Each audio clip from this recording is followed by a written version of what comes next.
ئەو کاتە فعلەن تۆ دەبێت نەریتەکان بەپێی ئەوە دانی کە چەند مەجال هەیە ئینسان تایە ئینسان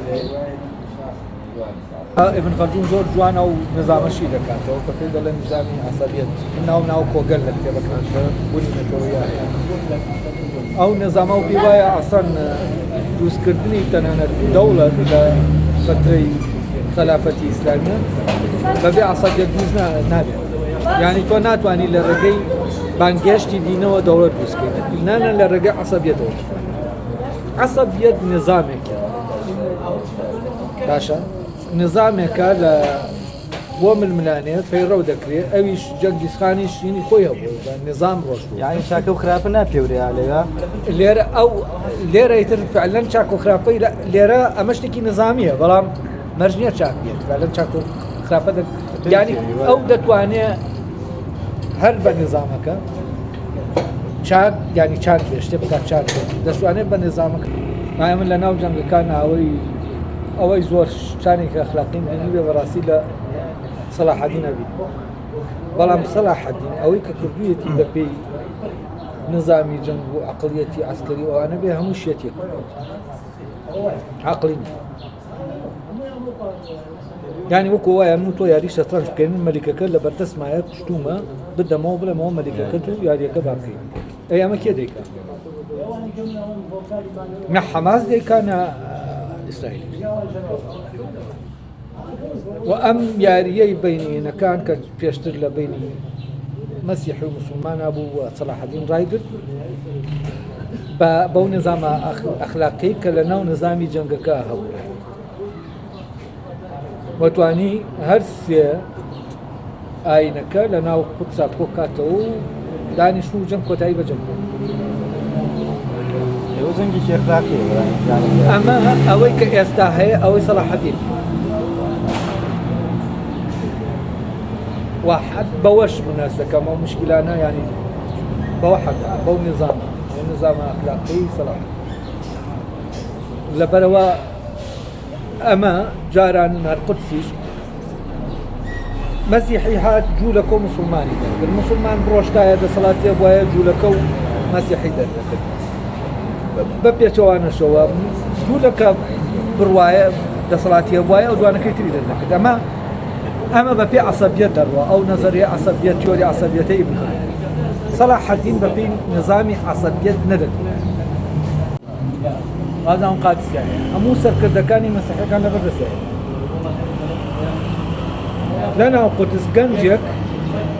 هەڵساوە دەڵێ بەرگری دەکەین خەڵکەکەشی لەگەڵایە گەنجەکە لە قادەکان لەو جەنگا هەمووی گیرا یەکێک لە قایدەکان دەڵێ بەس ئەوەندە ڕێگەم بدە من بچمەوە ناو قودس ماڵم عایلەکەم بێن و بگەڕێمەوە. ئەی ئەمە پاشایە تۆ پاشاکە خواردووە لای خۆتە سەلاح الدین ئەمە گەر بە ئەستراتیژی جەنگینکەی تەواوە و کشمەلیک بووە تەواو ئەی نابێ ئەمە بدایە وەوەندەش گێل نییە کە تۆ بیرکەیتەوە وەڵامە ئەو دەتوانێت بیخەڵێت بەعەکسەوە جۆرێک لە متمانە دەبێت ئەسیرە لە ئەڵێ باشە بەڵام ئەوەندە بزانە کە نا یەکەم جار دەڵێ بڕۆ تادی بڕۆ نەکرد ئەم پیاوە دەڕوا دەچێتە قودس لەوێ لە قودس دەیەوێت فعلەن عایلەکەی بێنێت و بێتە دەرێ ینی بێتەوە بە ئەسیری بۆ لایە لەوێ خەڵکەکە سەر دەکات خەڵکەکەی ئامادەیە بۆ جەنگ و داوای لێ دەکەن کە یەکێک پیادەی جەنگەکە بکات ئەی لێرە دەکرێتە بەردەم دوو شتی ئەخلاق یەکێکیان ئەوەیە ئایا بمێنێتەوە لەگەڵ ئەوانە بەرگری بکە یا وعدەکەی کە داوێتی بە سەلاح الدین جێبەجێ ئەم پیاوە ئەوەندە متمانەی بەو ئەخلاقی سەلاح الدین هەیە ئەڵێ بە خەڵکەکە بوەستن تا دەگەڕێن دێتەوە بۆ لای سەلاح الدین ئەڵێ خەڵکەکەم داوا دەکات سەرکردایەتی جەنگ ئەڵێ بەڵام من سەرکردایەتیش پێی هەر بۆ دەزانی ئەڵێ بەڵام خەڵکەکە داوا دەکەن کو بڵێ ئیزم دەدەی ئەخەمە جەنگە ئەمە چییە ئەڵێ بڕۆ بەڵام هەر سەر دەگیر دەڕوات دەچێتە ناو جەنگەکە دەکا باشە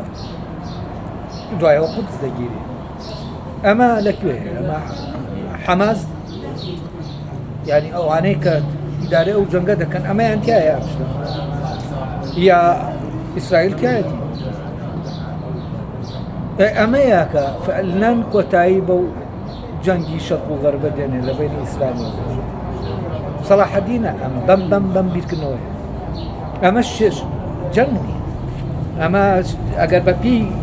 نظامی جەنگ سەیریکەی دەڵێ ئەم کابرایە بێعەقڵە چۆن ئەمە دەکەیت لەبەر ئەوە ئەمە ینی شتێکی ترە و ئەمە شتێکیش نییە تۆ بڵێ باواڵە ئەمە هەر لە ناو ڕۆحی سەلاح الدینە هەیە لەو لەحزاوەکو ئیلهامێ ئەو لەبەرەوەی بەسراوە بە ئینسانەکەی خۆیەوە لەو شوێنەوە ئەوە دەکا کە دڵی پێ دەڵێت لەبەرەوە پلانی ئەوە نییە مەوزوعەکەەوە بەپی پلان ناڕابێت ئەوە پێ ئەوەی کە دێتە پێشەوە